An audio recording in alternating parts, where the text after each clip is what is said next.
সবাই জানি আমরা একদিন মারা যাব, কিন্তু কখনো কি এভাবে ভেবে দেখেছি? আসুন একটু ছোট্ট করে কল্পনা করা যাক।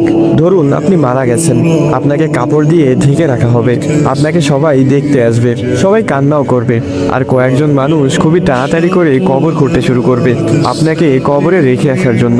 আর কেউ বাজারে যাবে আপনার জন্য সাদা কাপড় কিনে আনতে, আর অন্যদিকে কেউ পানি গরম করতে ব্যস্ত আপনাকে শেষ গোসল করানোর জন্য।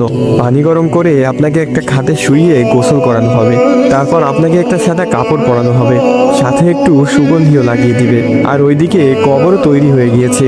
এবার আপনাকে নিয়ে যাওয়া হবে জানাজার নামাজের জন্য। নামাজ শেষে এবার কয়েকজন মানুষ আপনার খাটিয়া কাঁধে তুলে নিয়ে যাবে আপনার আসল গন্তব্যের দিকে।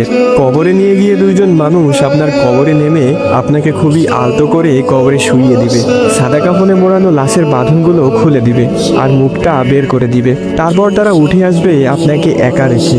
তারপর আপনার কবরের উপর বাঁশ বেছানো হবে ঢেকে দেওয়ার জন্য। এবার সবাই আপনার কবরে মাটি দিচ্ছে, আপনার উপরে বেছানো বাঁশের ফাঁক দিয়ে আপনার উপর কিছু মাটিও পড়ছে।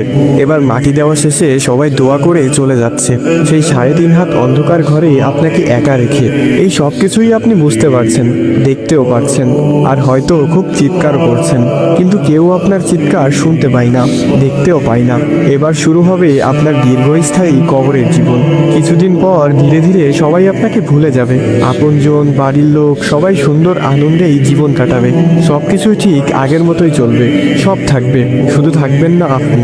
উপরোক্ত কথাগুলো একবার চোখ বন্ধ করে ভাবুন, আর সময় থাকতে নিজেকে শুধরিয়ে নিন। কথাগুলো ভালো লাগলে অন্যের সাথে শেয়ার করতে পারেন।